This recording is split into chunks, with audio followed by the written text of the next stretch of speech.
Hey guys, it's Sunday night. Welcome to Pro Prep Baseball. I'm Ken Arnold. And I've decided to remain Tommy Weber. Yes, you said that a couple weeks ago too, and you're I'm still just gonna, Tommy Weber every time. I'm just going to be Tommy Weber. You're like Chevy Chase, and I examined all the alternatives, and I thought, you know what, this is about as good as I'm going to get. So. Excellent. All right, it looks like we got a good feed going here. Let's check this out. Whoop, I'm on the wrong page right now. That's not good. All right, here we go. Sounds like your academic career. I know, absolutely on the wrong page. Yeah, well, that's a Wagner College education. The Harvard of Staten Island. That's right. All right, looks like we're good. I'm going to start a watch party here, get some more folks involved, and we'll see how that goes. Thank you for joining me. Thank you for joining me there, Tommy Weber, again. Love it that you can come on board all the way up from New York. How's the summer going? Very good. It's going good? Very good. We got some good weather now. A little break in the humidity. So yeah, it was beautiful down here today. Yeah, it was really nice. We got good weather. My wife and I were able to get over to the pool and actually enjoy it for 5 minutes, without without having to worry about too many children. So it's always the thing down here. It's always with the kids. They're actually going tonight. My kids, listen to this. It's pretty cool. They're going to a launch of a rocket out on the eastern shore of Maryland, and they have to be there at 4 a.m. Yep, and they'll get on to NASA grounds, and they'll get in an area, and they'll be able to watch this rocket take off tonight. So wow, they're cool. all going. Yeah, cool. And they're all pretty excited about it. I'm not going because I don't feel like getting up at 4 o'clock in the morning. By the way, for the record, you have very handsome kids. Those kids are growing up. Thank you. Very handsome. Wow. One you. is better looking than the other.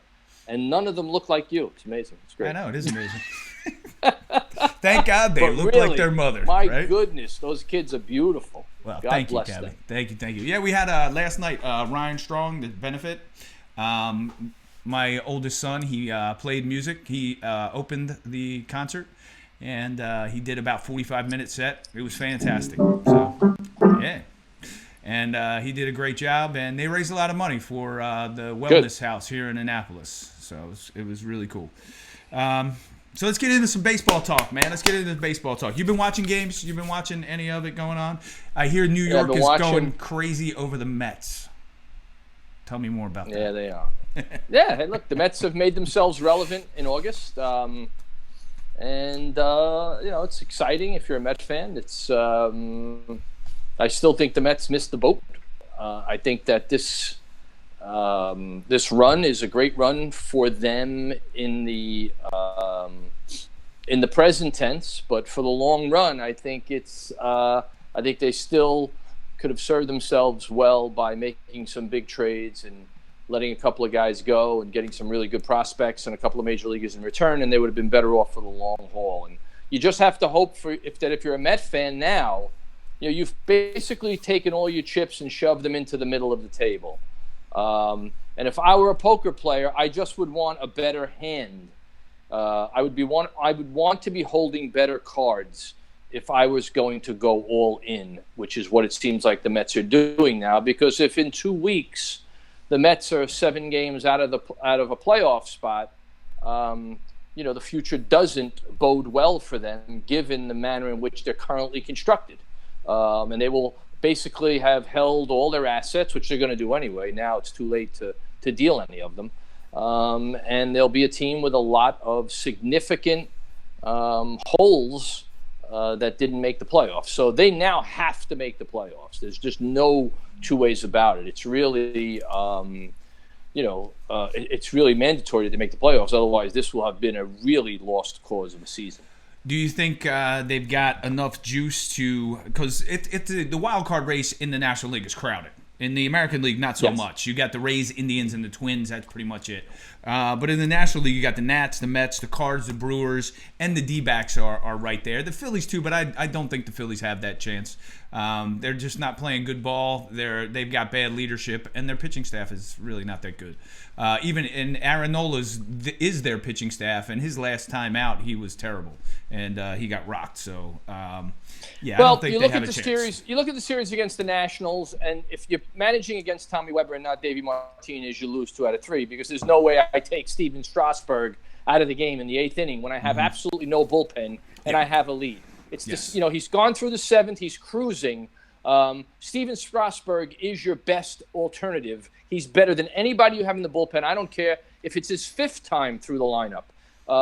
With 2 innings left to play, I would have felt much better having Steven Strasburg pitch at least one of them because that's a killer game. That's the game that if you win, you could probably sweep the series because the Mets needed that game. It was a far bigger game for the Mets than it was for the Nationals. And I think you could have really done a lot to put a chink in the Met armor if you come away with that game. And the fact that he mismanaged that game and allowed his bullpen, which stinks, to lose that game, I think really was very fortunate for the Mets. So I also don't think the Mets can afford to continue losing games that Jacob deGrom pitches. Yeah. I know people don't value the wins, but the reality is you got to win the games that your ace pitches because your other guys aren't going to win all the time.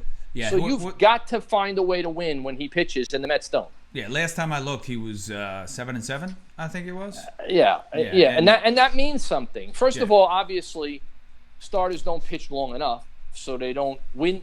They have less of an opportunity to win their own games. But nonetheless, when your best guy's on the mound, you have to find a way to win most of those games because the guys after him aren't going to win every night out. Yeah. And now you have the finish line ahead of you, and you've got to win as many games as possible. You can't afford to continue to lose opportunities like this. You could have swept today. Yeah, I think that the Mets are hot right now. Can they sustain that? I'm not 100% sure. I think the Nats have a better opportunity.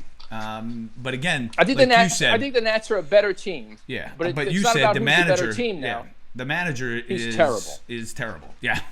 So, but he might be worse than Mickey Callaway. I don't know if that's possible. So, but yeah, it seems to me that there are just bad managers in the National League who are heading teams, and essentially all they are is babysitters. You look at Dave Roberts out in L.A., man, he's just a babysitter. He's nothing more. He makes some terrible decisions, and we've seen that already at the highest level in the highest game, in the World Series games.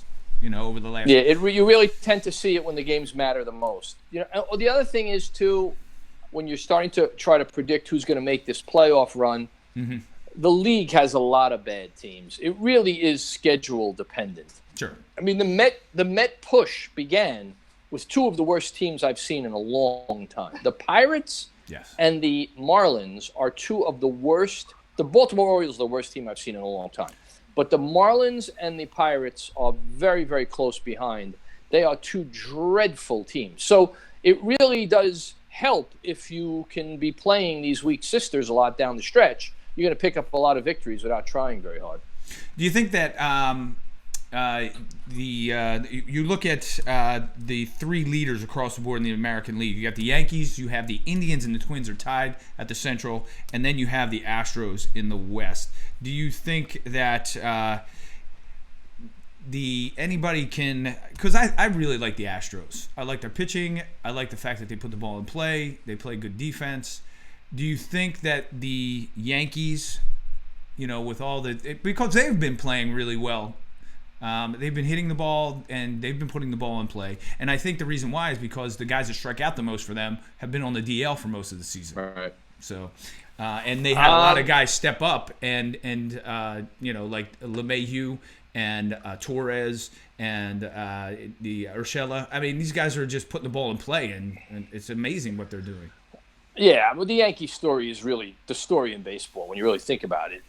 They must be driving the analytics guys crazy because there's no way anybody could have possibly predicted that Gino Urshela and Cameron Maybin and Tauchman would have been key figures in a Yankee pennant run. Not only a pennant run, where they're running away with it. I mean, Boston helped them by basically laying an egg this season and just not playing well right from the beginning. But nonetheless, the Yankees have no business.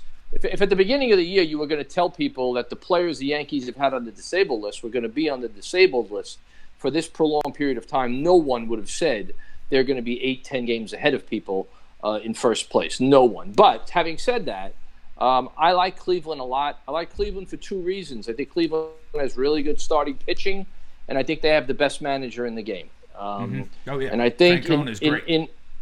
And I think that it's not necessarily his strategy. I just think he's got the best countenance.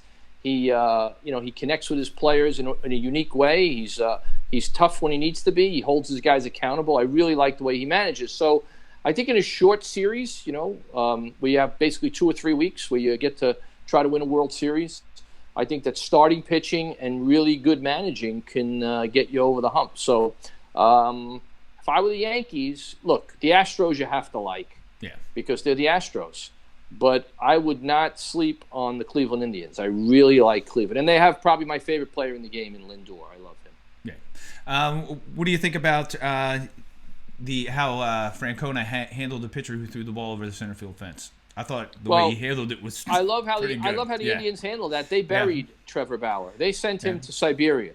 Yep. The Reds stink, and I think they let him know that. And if I read something where they asked Francona about the meeting he had with Bauer, and he said it wasn't a meeting. It didn't last very long. There wasn't much to say. Yeah. I think Bauer is a guy who tries to make it difficult because he wants to sound like a genius when he's not. And he should just rely on the fact that he was gifted with a really big arm since he's 10 years old. He was the Golden Spikes Award winner at UCLA. He's one of the best players in the history of UCLA. And just go out there and pitch, shut his mouth, and do his job. But he can't help himself. So I really think that the Indians sized up that situation and said they just don't want the guy. He's too much of a pain in the ass, and they got rid of him. Yeah, I totally agree with that. Who wants that on your team? You're going to have a guy just lose his cool and just do something. Have you ever seen a pitcher do that? Ever? Dave Righetti did it. Okay. Dave Righetti did it back in the 80s, late 80s, and what happened I believe. To him? And what happened to him? But Dave Righetti did it, first of all, in a very, very different way. This was a little different. Dave Righetti, there was nobody around Dave Righetti when he did it. And Dave Righetti was a good guy who did this. Trevor Bauer has been a pain in the ass since he's been in the league. And here's the other thing. You know this. There's a different set of rules for everybody. Trevor Bauer has not been good enough so that you really want to tolerate the nonsense. Yeah. He's not Sandy Koufax. He's not Ron Guidry in 1978. He's not Max Scherzer or Verlander. He's really good and he's got a big upside. But you know what? In this day and age when starters are discounted to begin with, I just don't think his resume is good enough to put up with the histrionics. Yep, absolutely. So enjoy Cincinnati. Yeah, that's how about where that? You're at. Yep. Right. So still within the state of Ohio, but you don't want to go there. Not right now. You're not going to the big red machine. And you and I know that was intentional. Oh yeah, absolutely. That was intentional. Absolutely. You're still going to be close enough to know. Right. Yeah. And they weren't sending him to a contender, and they weren't going to send him someplace that was like, they had winning on the horizon. They were sending him to nowhere, and that's a message. Good for them.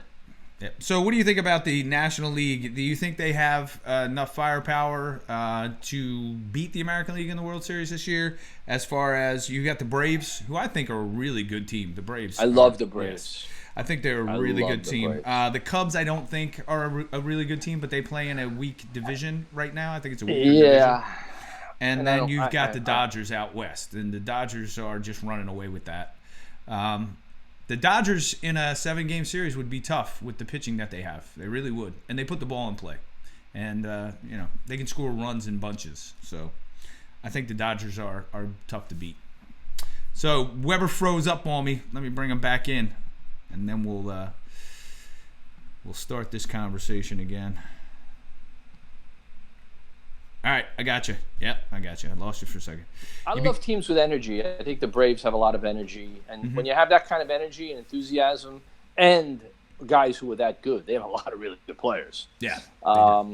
You could do a lot of damage in the playoffs. You really can. Because you play at a higher, you're running when everybody's trotting and you're sprinting when everybody's running. And that makes up for a lot, especially in, a 5-game series or a 7-game series. Yeah. What do you think about the Dodgers with their pitching? I really think that their pitching is tough. In a 7-game series, you got to go against Kershaw, Ryu, their lineup with Bellinger and Turner, those guys at Muncie, those guys can bang the ball. And they have the other guy, right? The Vanderbilt guy, Bueller.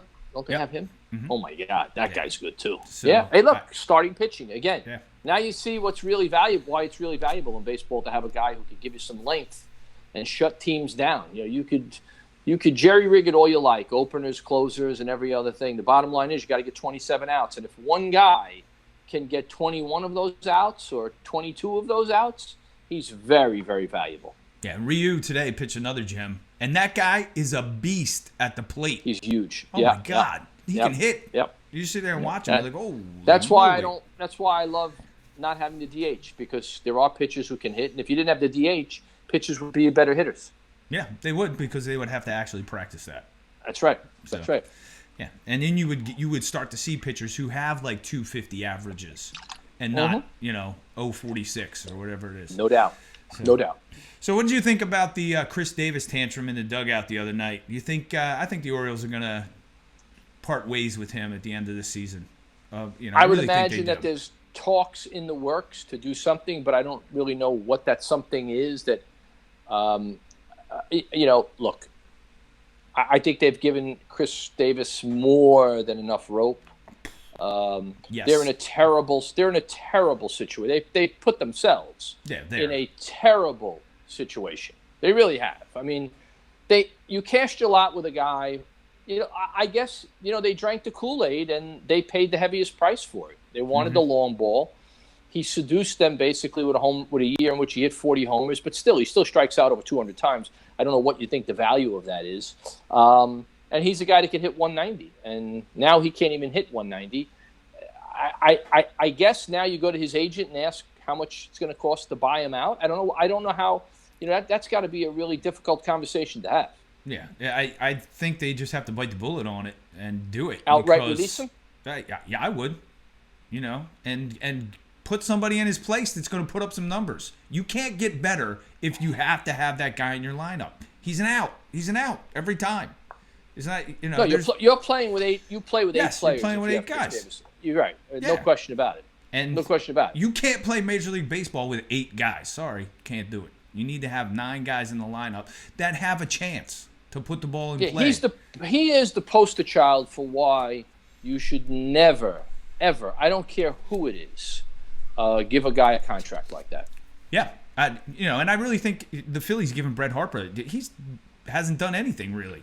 It's not that good in Philly. And I'll say it for Mike Trout as well. It's a terrible contract. In another few years, you're going to say, "Oh my God, we're paying this guy $30 million a year." It's crazy.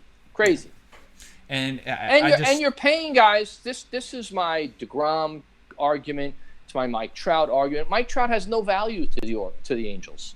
They're going to be playing with Mike Trout for a long time. When it doesn't matter if he hits 380 or he hits 180, they're not going to win. No. So you're overpaying for someone who isn't even helping you win.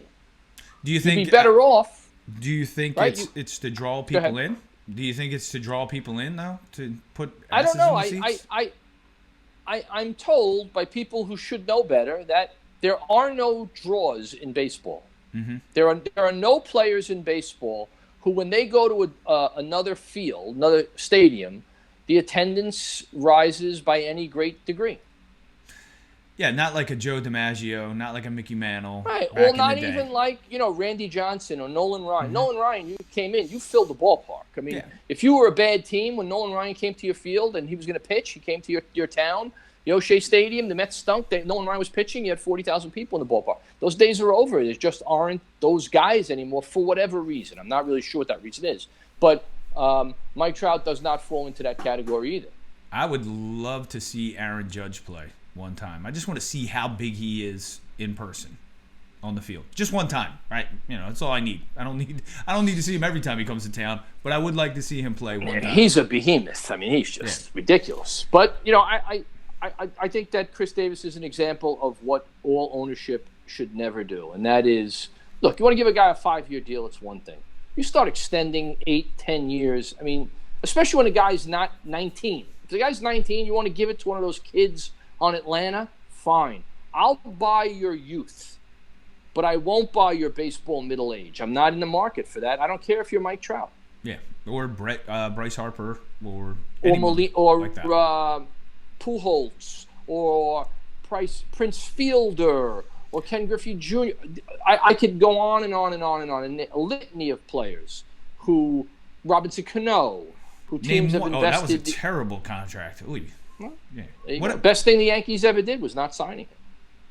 Name one contract, long term, big money that worked out. One. There's one. Which one? Derek Jeter. Okay, yeah, but Derek Jeter's. That was it. That was it. Anybody else? Josh Hamilton's? No. Oh my God. Yeah, I mean you could go down the list. A-Rod? No. CC Sabathia, you paid a lot of money for guys to not produce. But I would hope that that's a thing of the past. But we'll see. Yeah, we'll see. I hope the owners figure. Well, you got to deal with the players' union too. They're pretty tough. The Major League Baseball players' union is pretty tough. Yeah, but I mean, look, there are trends, and people follow. Owners follow other owners and their modus operandi. And even you got to give the Yankees credit for not biting on anybody during the off season. I guess they stood pat. People criticized them for not making a big splash, and guess what? They're basically 10 games ahead in the American League East. Mm-hmm. Yeah, and I'm just amazed by guys like LeMahieu, Torres, Urshela. Well, LeMahieu. Maybin. Wow, where'd he come from? That was crazy.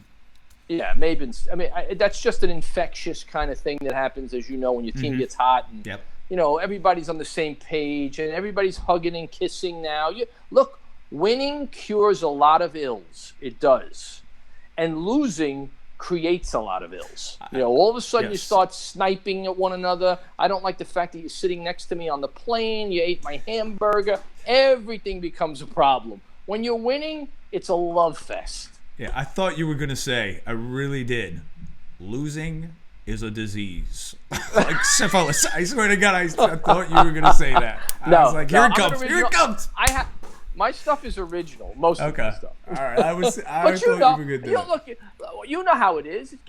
Over a course of a season, when you keep losing, man, all of a sudden people don't like one another. Well, no. In any environment where people like each other, it's more likely that you're going to be productive because it's a happy environment. You enjoy going to work. Well, this is what companies try to create all across the spectrum. Companies try to create workplaces where people are happy. Well, what's the currency for happiness in sports? Winning.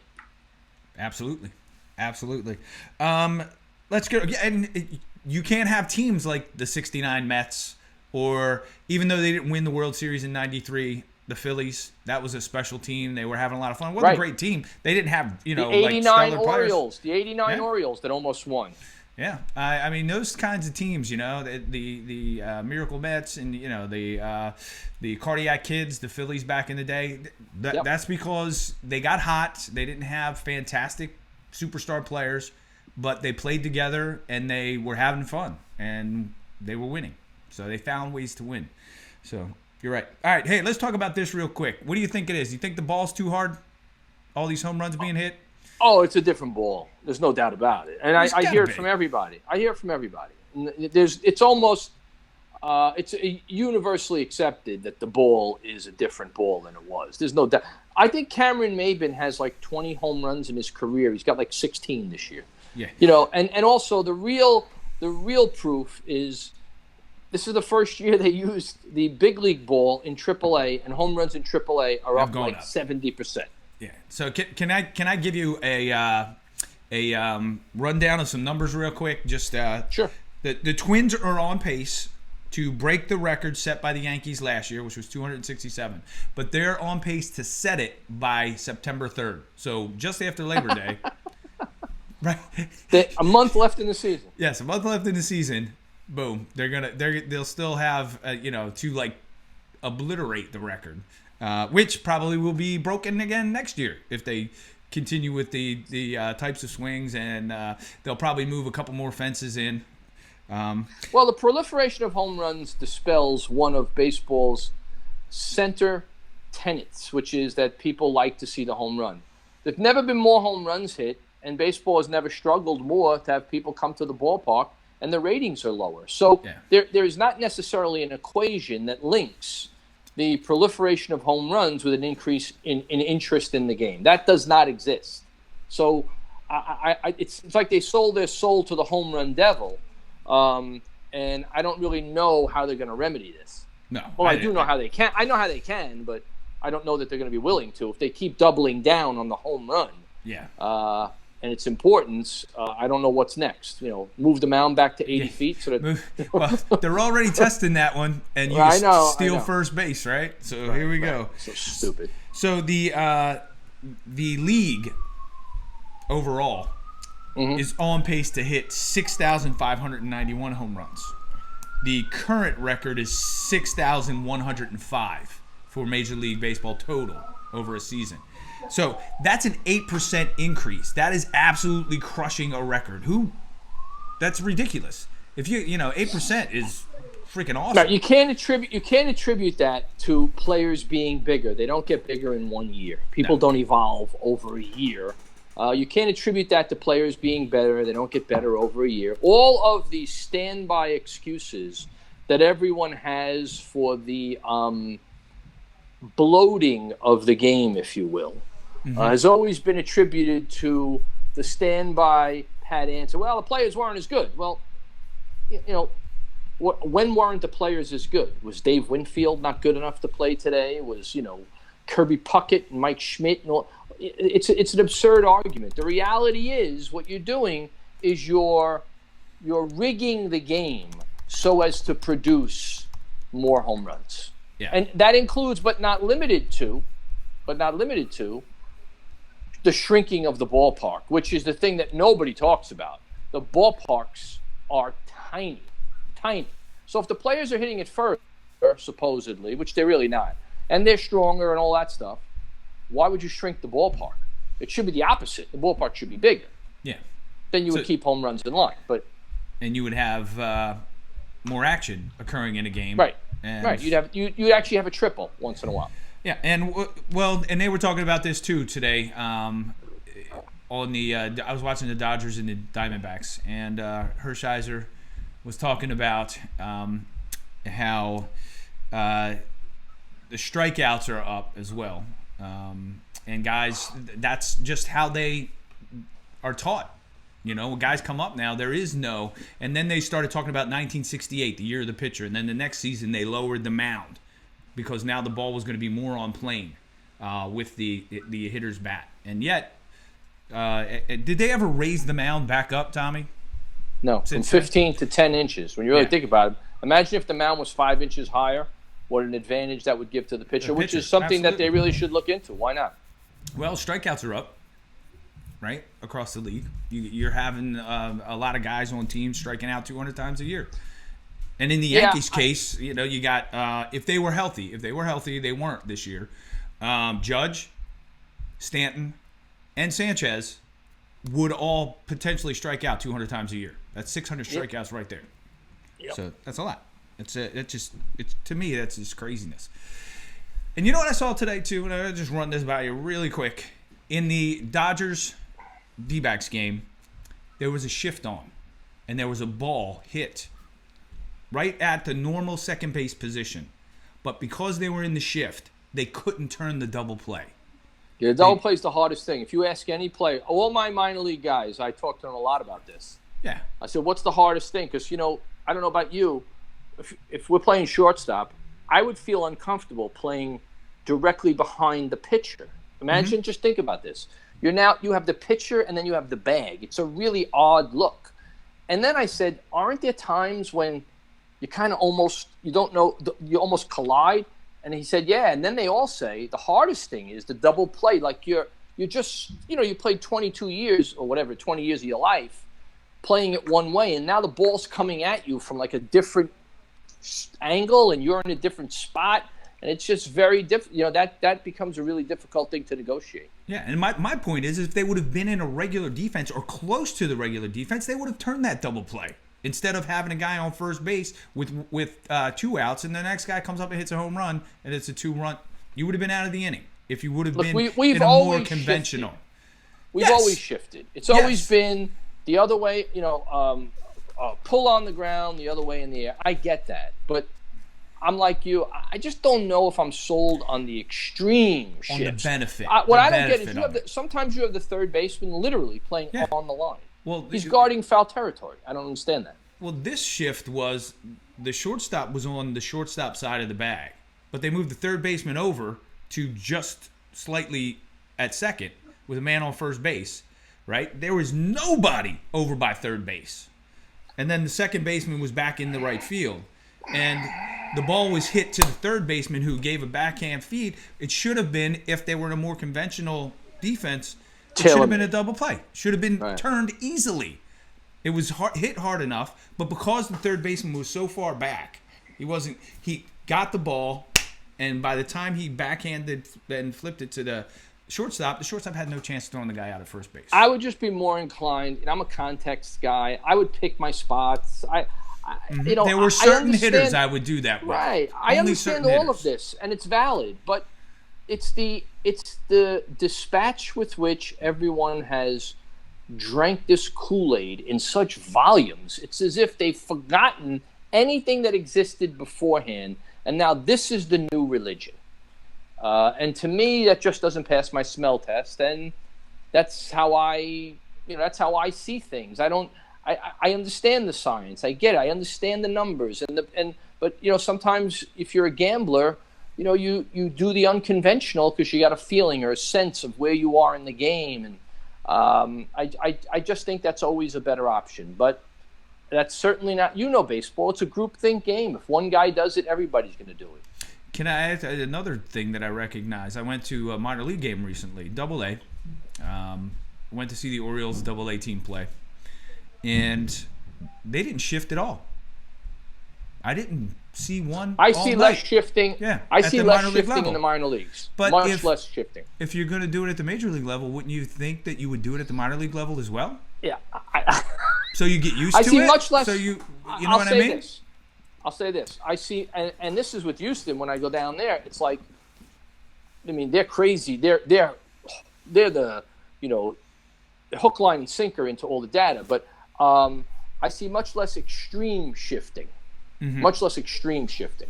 I see some shifting, which is okay, but I don't see the crazy. I don't see the second baseman, in short right field and that exactly. Kind of thing. That I don't see. I didn't see any of it when I was at that game, and you would think that since both their big league clubs do it, the Orioles do it, and who are they playing? The Portland Sea Dogs, maybe, or whoever that is now, but they didn't do it either. I'm like, well, why aren't you doing that then? If you're going to do it at the big league level, you got to have these guys prepared for that. I would have liked to have seen it then, but obviously not. And then you put them in a situation where they got to go up, and they have no idea what they're doing on a double play. And then a guy slides into second base and keeps running. They have the card in their pocket. Oh, in their hat. Card, and then they take out. I don't know. I don't know. Didn't used to be okay over. You don't know how. First of all, they play the same guys over and over and over again. You're trying to tell me you need somebody to tell you where to play when when Mike Trout gets up. I didn't need that. I do have something I want to bring up.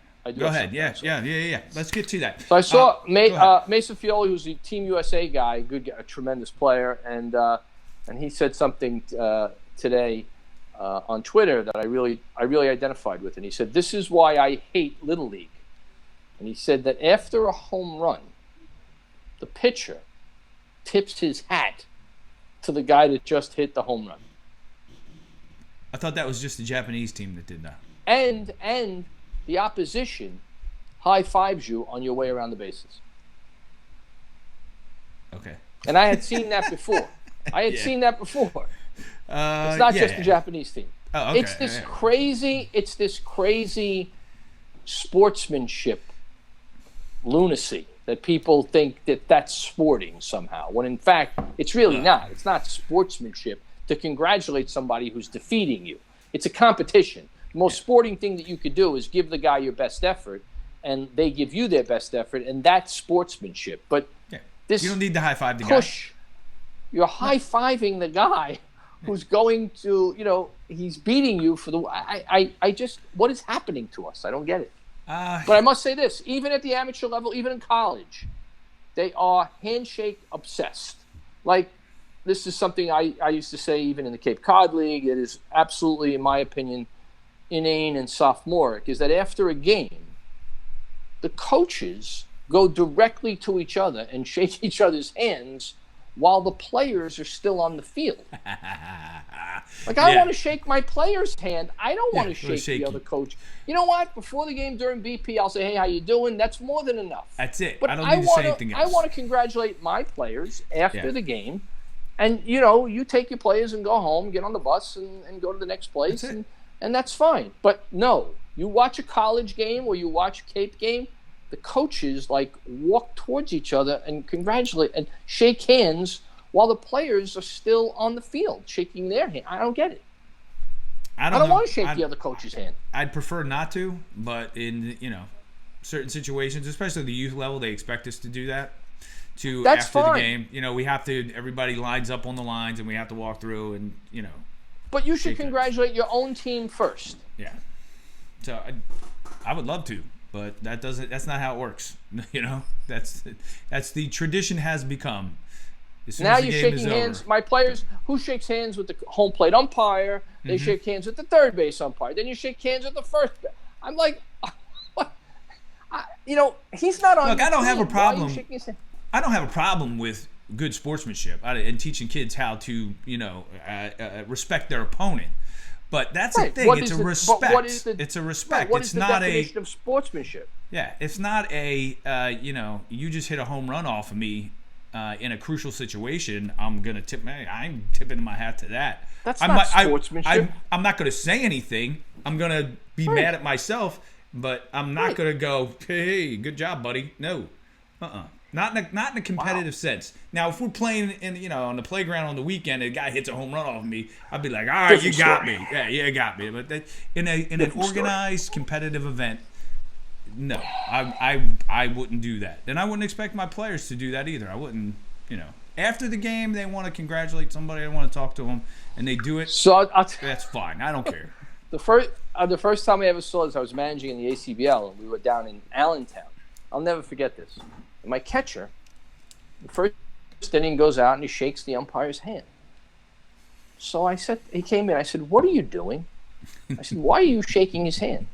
He says, "Well, I'm supposed to." I said, "Why are you supposed to shake his hand?" I said, the bottom line is this: he is gonna work you. The reason why he wants you to shake his hand is you're gonna give him less trouble. Your job is to give him trouble for 9 innings. You want every pitch that your pitcher throws. You want to work him. He is not your friend.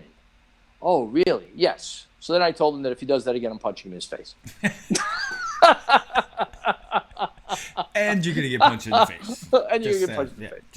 Just so you know. I couldn't believe the umpire. Of course, he wants you to be nice to him, and if you're friends, you're not going to give him a hard time when he makes a bad call. You want that extra inch on the outside corner, that extra inch on the inside corner. Yep. We got some. Yes. Love it. All right. So Steve Roadcap came on. He was my former manager when I was with the Cubs. He gave some comments here. Good. Hey, Rody, thanks for joining us, man. I hope you're still watching. But he said he just watched Bowie today, and they actually shifted, which, he corrected me. Thank you for that. I didn't see him do it when I was there, but I was only at one game. So if they did, excellent. Then that's good to see. Well, I've been with going back and forth with the Astros all summer in Wilmington and in Fayetteville, and I've seen shifts, but I haven't seen, and I've also seen in early work, managers and coaches working on shifts. Fungos, you got to get used to being in right field and fielding a fungo. It's just you've never done that in your life. If you're a second baseman, you're now 30 feet into the outfield. It's just a different way of fielding the ball. But I just haven't seen the extreme shifts. So yes, they are shifts. And look, I'm not against the shift. I'm not. Just there's sometimes when I look at it where it just sort of my sensibilities get challenged because it just doesn't look right. Like the geometry doesn't look like it looks to me a lot of times like two guys are too close together. Mm-hmm. I don't know if you see that. Like it just looks like two guys. Like why would you be that close together when if you're a little further apart, you're covering more of the field. Yeah, And you're supposed to be an infielder that has range. You don't need to be Right. that close. If you ask And me. I still don't know why third basemen are constantly on the line. I mean, I can't answer that. Not Unless unless they're it's- specifically unless told it's- to be there. right, it's the last inning and you're down and you're up a run, fine. Okay, you want to prevent the double, but there's a lot of defenses early in the game where the third baseman is literally planted on the line. But Yeah. Let's see what else we got here. Roadcap said his sportsmanship when a team celebrates at home plate, and then he has one more comment. We'll get to that one. So, I don't care if a team celebrates if it's a walk-off. I don't have a problem with that. I think I it's would say a little this. overdone. I think it's a little overdone nowadays. here's what I think. I don't think it's spontaneous anymore. I think now it's all orchestrated. Davey Martinez practiced walk-off celebrations in spring training. You cannot tell me that it's spontaneous when a manager is actually spending time rehearsing how they're going to celebrate. Yeah. Yep. That's Okay. all. If it's a spontaneous thing, that's fine. But every single celebration is exactly the same. Whether it's a walk-off home run or a walk-off balk, it's the same celebration. So it's not spontaneous. That's my only issue. All right, I'm going to play devil's advocate here. Okay. Do you think that they go over it because they don't want guys to get hurt and they kind of go over the safety Yeah, but it's procedures so you don't hurt somebody? if you watch these celebrations, it's anything but organized. It looks like they're chasing Chaos. a guy into center Yeah. field. They're jumping. I'm Ripping not his an jersey old off, Oreo. swinging him around. I'm not a sour guy. I'm a player's guy. I love my player. I want them to have fun. But here's my job as a manager or a coach. My job is to protect the player from himself. That is the key thing that a manager has to do. Why? They're young guys who don't always make great decisions, and you have to hope that you're the adult in the room, and I just don't want $200 million worth of my talent running around chasing one another so that if a guy steps on a guy's Achilles heel, he's out until 2 years from now. That's all. Yeah. No, I believe in the safety of it, because some of these guys overdo it, and they're doing stuff that looks dangerous. And these guys are $1 million, you can't. And it happened a few years ago to the Angels catcher. Remember, he was leading the league in home runs, and then he jumped on home plate and slipped and broke his leg, and then he was out. It happened to Kendrys Morales. Yes, Kendrys Morales. That's the guy. And that's my concern. And that didn't with teach celebrations. that didn't teach anybody anything. And I know people, well, you're too old. I'm not old school. I understand you want to celebrate. It's great. You could celebrate. But first of all, a walk-off balk should not engender the same celebration as a walk-off home run double, which scores a guy from first base, and it's a close play at the plate. Come on. Yeah. All right, so let's get to the next comment that my former manager had. He said, and this was his take on the kid shaking the umpire's hand. He was building a rapport with that umpire. That was what he was saying generally. Okay, I understand that. I think that is, but in my experience with umpires. Okay. Oh, he says he is not a big fan of umpires. I've seen him manage. I know he does not like umpires. Okay, well, good. Then I already like him because you Yes. shouldn't be a big fan of umpires because they're terrible, and they're arrogant. But anyway, I don't want to go down that road. Okay. Yeah. Okay. So that was he saying. He was saying that he thinks the kid was trying to establish a rapport with the umpire. He is. But my experience is that umpires will now take advantage of that kid in that relationship. Umpires aren't looking to work with you. They're trying to make their lives as easy as possible. And I guess maybe I come at it from the angle I'd rather have. I think the only people that can hold umpires accountable, I notice, is very, very foreign in today's game, are players and managers, and that's your job. Otherwise, the umpires do whatever they want. They do. Rhodey was a catcher too, so he has a unique perspective of the catcher umpire relationship. And I'm sure he did had it great for so relationships. I'm sure he had great relationships with some guys and not so great relationship with other guys. Sure. So I'm just like the hand. Listen, hey, how's it going? Good to see you. How's the family? I got no problem with. Maybe I just don't love the optics of two people who are not working together on the same team, shaking hands. Perhaps that's what it is. Okay. Fair enough. Fair enough. So I wanted to get into talking about, just from a coach's perspective, for youth coaches, a practice plan. If you had to develop a practice plan, if somebody came to you and said, "Hey, Tommy, I need, can you outline a sample practice for me so I know what to do with these guys?"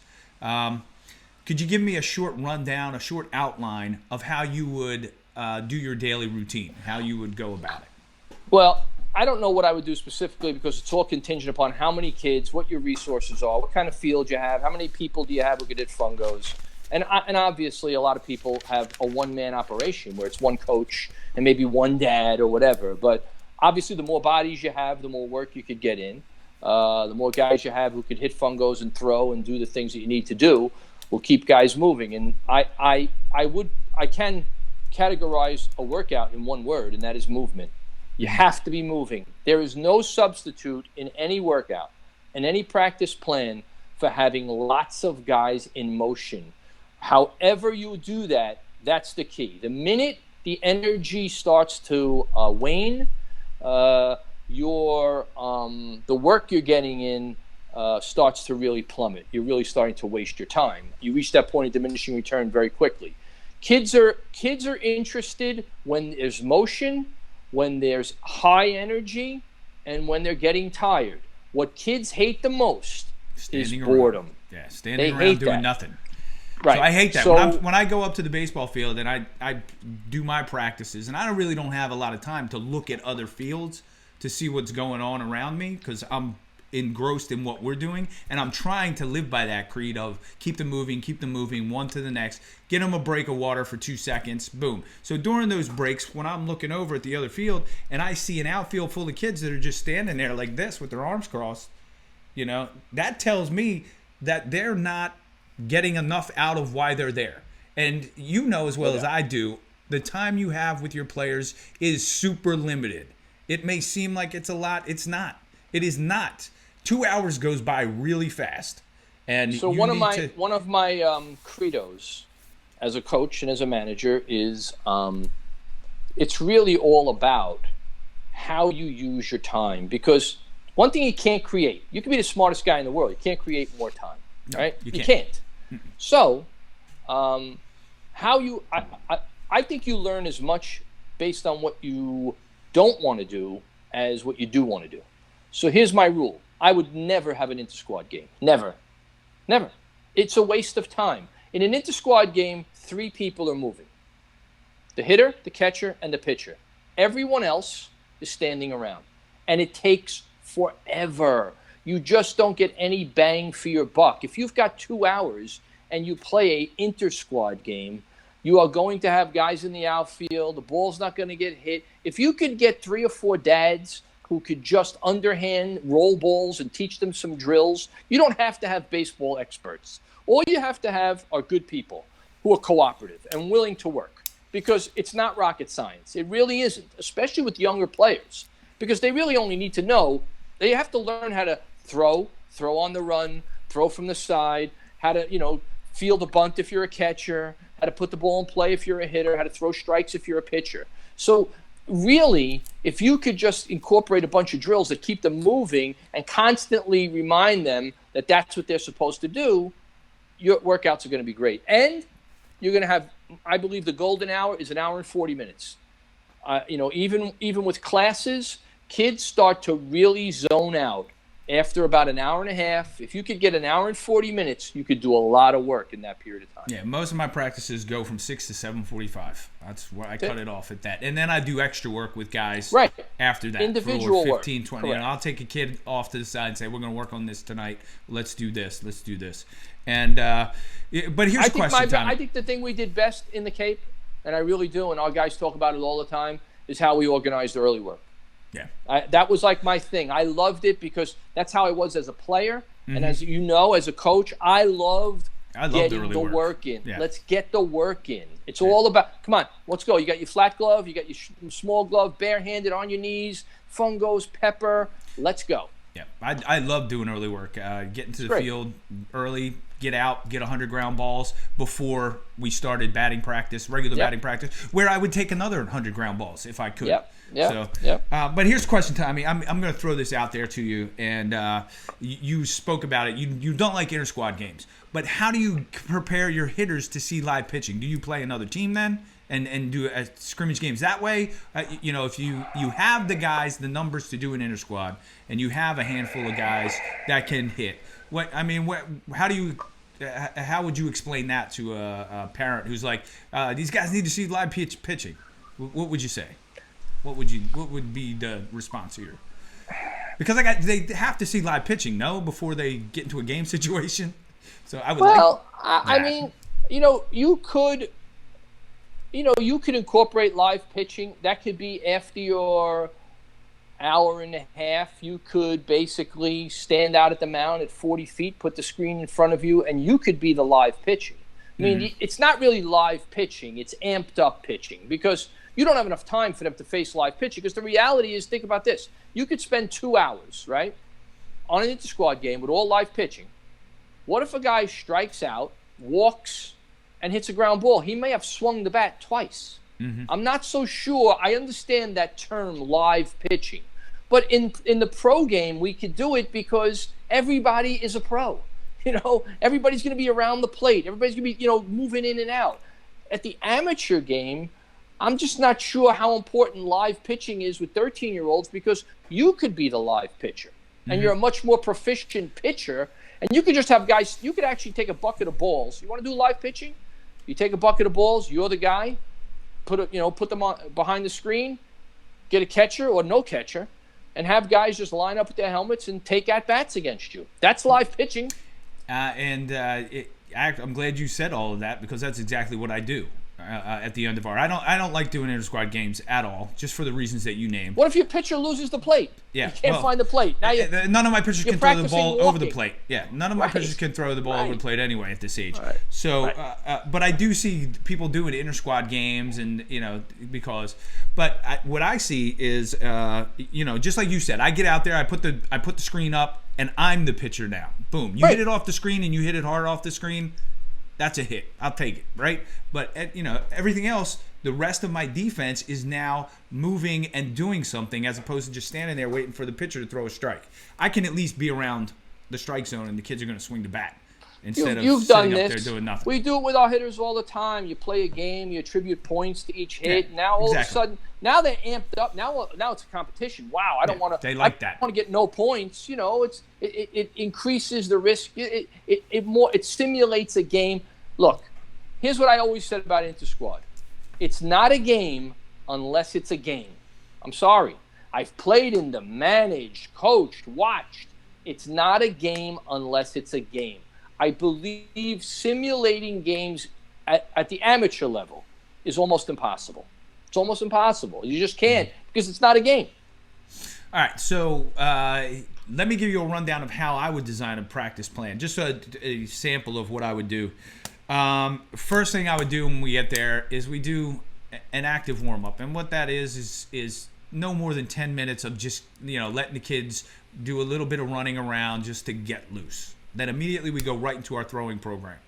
We do throwing for a good 10-15 minutes. We work on different drills, you're on your knee, boom, you've got to break it down to make the throw, then you stand up, you do power position, I call it, and then I get into moving your feet, throwing long, I back the kids up, and I do that for a good 10-15 minutes because like you said, we can't throw the ball straight and we can't catch it. Can't. Right? The average kid can't have a catch for 3 minutes. Yes. So then from there, we would go down into then fielding drills. I do a lot of the on your knees drills where the kids are fielding, and I have them flip the ball themselves, and then I walk around to each group of kids and do corrections and make suggestions and do that. And we'll do that for another 10-15 minutes. So now we're already 45 minutes into the practice. Now I break them down into bigger drills. So let's say if it's a defensive practice, I'm going to focus on defense for most of the practice. Boom. All right, my second baseman and shortstops, you'll meet at second base. Fortunately for me, I have a couple guys that can hit fungos and roll ground balls. So I might say, all right, you first baseman, you go with this coach. They're going to work on first baseman, the footwork at first base, catching the ball, stretching, doing different things there. You're going to do that for 10, 15 minutes. I'm going to work with the second baseman and the shortstops, working on double play feeds. And then I'll have an outfield guy hitting fly balls to my outfielders, having them track balls. We do the tennis ball drill that you do with your guys. Yeah. We do, we do all kinds. We do coming in on the ball, on the ground balls, getting it, throwing it, getting rid of the ball immediately instead of holding on to it. That's my biggest pet peeve with outfielders. But you're doing everything you've enumerated here is done in every spring training you've ever been to. Sure. It's done in every Absolutely. early work session across the country with every organization. It's not rocket science. But what are you doing? You're keeping your them players moving. active. I'm keeping They're them moving. You got to Yes. move. You Yes. got And to move. And I'm breaking them down into smaller groups so they can all get more reps. That's what I'm trying to do. And it works. You see improvements from guys almost immediately if they haven't done that before. And a lot of times kids haven't done it before. And then all of a sudden they're like, oh my God, I just got 100 ground balls in an hour. Yeah. I agree. How I think many did you get? Go ahead. The most amazing thing is when you get a guy, even if he's a big time guy, there just aren't a lot of places that, for lack of a better term, execute early work and development in a way that's really constructive. They don't. There is even at some of the best colleges in the country, they're they love inter-squad. They're inter-squad obsessed.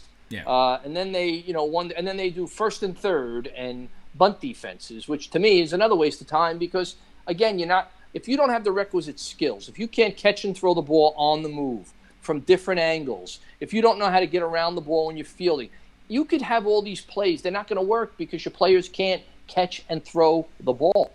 Okay. So, I'm always amazed at how quickly guys look a lot sharper after 3 or 4 days of doing hundreds and hundreds of reps. It's amazing. Mm-hmm. You know what? I will say this, that if I do first and third defense or I do a bunt defense or if I do pickoffs, I make sure that I don't spend 45 minutes on it or a half an hour. 45 minutes? Boom. There are Yeah. schools that I'm you done. would be shocked who spend 3 hours on first and third defense. I give it 15 minutes, right? We do it in that practice for 15 minutes, and then I might rotate it back in another practice down the road. But this is what we're going to do. We do 15 minutes right here, right now. Boom. Now, what I'll do is we want to work on that again. I'll do that in extra work, more of a one-on-one situation with those players that need to work on that. So I'll do that later. So all total right now, I'm at about an hour, 10 minutes into my practice. And then what I'll do is, okay, let's do, and I want to keep it a variety of it because I don't want to kill them with just all defense, because now they're throwing. They've made 100 throws. All right, let's do some base running. And again, I'll keep that to 10, 15 minutes tops. I don't want to spend a half hour, 45 minutes going over how to take a lead off first base or how to round second base. I don't want to spend that kind of time on that. But we have to go over it because that's a critical element of the game. It is, which is ignored also.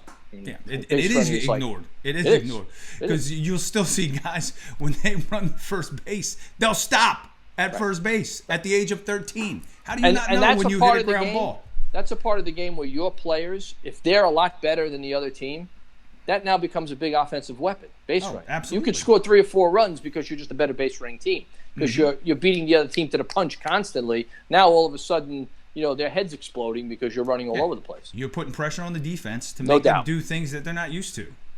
If you have a team that can run the bases and they're smart about it. And you can learn. There's no reason why you're not a good base runner. It doesn't take any ability. It takes ability to be running fast. Yes. But it doesn't take any ability to be a good base runner. I'll tell you one thing that I do not do in my practices, and you'll agree with me on this, and we went through this when we were at Wagner. The whole first 45 minutes of practice was what? Running. Conditioning. Yeah. I don't do that. You know why? Like you said, if you keep the players moving in and out of the drills, they're getting conditioned as we're going along. Right. They're getting stronger. They're getting 13 years cardio. old. If you need conditioning at 13 years old, you are in the wrong game. Yeah, I just think that's, I think it's now if I was coaching football, there's a little difference to that because or if you had a more little different time, stuff. or if you had 12 months a year and you had weather and you have facilities. Of course, you have the luxury of doing stuff that you might not otherwise do. But when you only have 6 or 7 months and you're limited time with your players, you've got to go to the things that mean the most: catching it, throwing it, putting it in play, throwing strikes. Roadcap just came back on. Steve Roadcap came back on. He said kids don't throw when they're young like you or I did. Yep, they do not. We know Don't that. throw enough. Yep, and I hope your coaches didn't say you can't throw straight or play catch. Throwing today is so bad. Mechanics, everything it's because the kids don't throw, which is absolutely true. Yeah, they don't throw. So here's what happens. That's what he said. So I would like him to comment on this. So here's really what's happening. Because the cycle, it almost feeds on itself. Mm-hmm. They can't throw. So now they go to somebody who's an expert who teaches them to throw in an hour in some facility, and they don't throw. So it's like, first of all, you don't need to learn how to throw. You need to throw. If you don't throw a lot, you can't learn how to throw, even if Dave Winfield is teaching you how to throw. Yeah, what I see is the kids only throw when they come to practice. Right. That's it. Right. Like we would go to practice, and then after practice or before practice, we were throwing then. And we would come home from school and throw, and then go to practice and throw. And then after practice, we would throw. Or we played a game, and then after the game on a Saturday, we would be outside playing catch and throwing the ball around. Yeah, having a catch is gone. That doesn't happen anymore. Yeah. And also, people really believe that you're going to hurt your arm if you throw.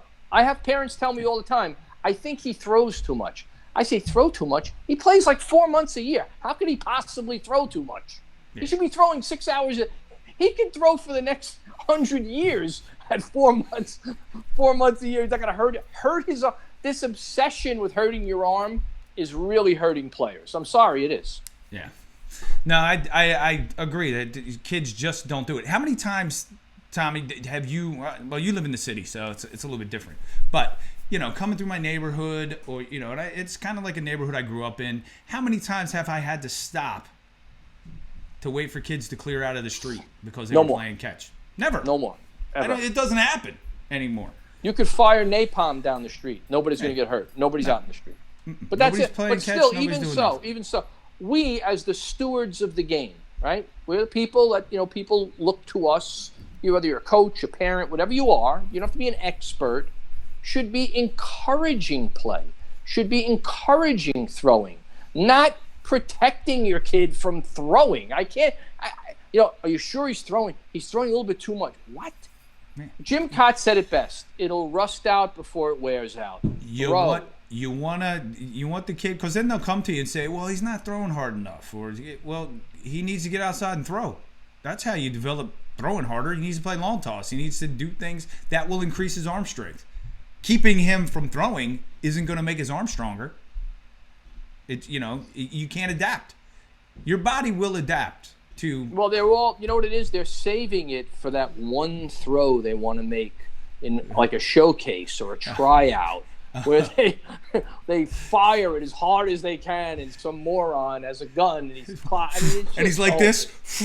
Yeah, the whole thing is just so bad. It's so bad. Well, there it goes. Yeah, right. Exactly. 95. 61. Yeah, I got it. Yeah, but if he was standing closer, it'd have been 90. Oh, that's what I wanted to talk about. And we'll wrap this up because we've been on for over an hour now, actually. Okay. You ready? The kid who signed the contract with the A's from throwing at the game. But they knew that kid. That kid was a college pitcher. They saw him before. What? And it's a smart move by them. It's a good. I'd sign him.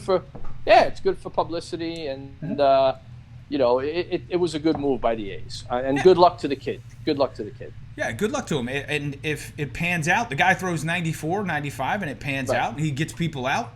Bonus, right? What do you have to lose? You're gonna have every 29 to 34-year-old Yahoo at the games just blowing their arms out because they don't throw. Right, yeah. Exactly. Blowing their arms out because they're trying to throw the ball 90 7 miles beers an hour. into the game. Guys walk. the ambulances come and guys can't move his arm. Guy's on the ground having a stroke. He's shaking his convulsions. That would be great. Because that would be great. That would be great. Honey, hold the baby. Ready? Yes. Oh, Yeah. And that guy's arm just falls off. It just goes man. poof and just flops around on the ground. Dude, you haven't played baseball since high school. You're 30 years please. old. And then you're trying to throw the ball 90 miles an hour. Get out of here. That is funny. A professional player doesn't even do that. He's like, he wants to throw. He wants to get loose. He wants to do it. Right. Oh, that's silly. Nah. Silliness. You're an accountant. You're an insurance salesman. Come on out. Try it out. That guy signed with the A's. I just want to say one. Let me just say this is the last thing I want to say. Because Right, it really and then is we'll wrap it up. relative to this. And maybe your former manager. No. The one thing that I do every year is I stand at home plate and I look out at the mound. And I say, you know what? Wow, that's really close. It's really close. This is a hard game. It's hard. For people to think that you could just come to a ballpark and fire the ball, like I want to have some empathy for my players, just to be reminded of how difficult it is to be good at the game. You know, it's 60 feet 6 inches. And the older you get, the closer the mound gets. It looks like the mound is like 30 feet away, you know? Yeah, it does. And that's a good thing for everybody to do, because it kind of reminds you as to how difficult the game is, and you could have a little bit more empathy for your players when they may not be doing as well as you'd like them to do. Yep. I hear dishes hitting the table there, Tommy Weber. Are you getting in trouble? Is that the hint you need to get off? Always. All right. Steve says one more thing. Roadcap says, remember the throwing program you had when you played. The throwing program now consists of maybe 5 minutes at 60 feet. Yeah. So they had an off-season throwing program for us to help build up the strength of our arm. Yeah. And absolutely. it was a long toss program, and I do remember that. I think I even still have that notebook, Rhodey, in my closet somewhere in a box. But yeah, we had a specific program we had to follow that consisted of long toss every time, and it took about a half an hour at least to get through if you did it correctly. I literally have guys who start their throwing, they're like 12 feet away from each other. Me too. It I drives said, me why insane. don't you just hand the ball to the guy? And that's your first throw. And that's what I do. I mock every time they're doing it. I walk out and I go, okay, ready? Here, I'll hand it to you. You hand it back to me. Then we'll throw it from 4. What is that? Every time my players do it, they throw it like 20 feet, and then they just stay there. I'm like, whoa. Yo, spread it out. We at least have to get the 90 feet here because that's how far the bases are apart. One would think. Would think, yes. You would think, but nope. Mm-mm. But you go to these camps and you go to these, like Rhodey says, they don't do it. They throw it 60 feet and for 5 minutes, and because it's done. people are trying to over. reinvent the wheel, and if you want to have credibility, what you do is you make it really complicated. Like, you know, you got to throw on your head, standing on your head, throw it backwards, blindfolded. You know, just you know when you're ready. You know your body. You know what you have to do. And God knows you would like to be throwing a few throws the distance that you're going to have to throw the ball. I would think that only makes sense. To throw to 60 feet is absurd. You know, but he's right. All right, let's wrap this up, Webbs. It was great having you on. Thank you, everybody who joined us tonight. Thank you, Rhodey, for coming on. Thank you, Victor Coco. He was on again as well. We missed Renee tonight. We'll see you next time, Renee. But thanks for joining me, Tommy Weber. And have a great week. Love you too. And I will see you soon, hopefully. All right, be good. All right, peace.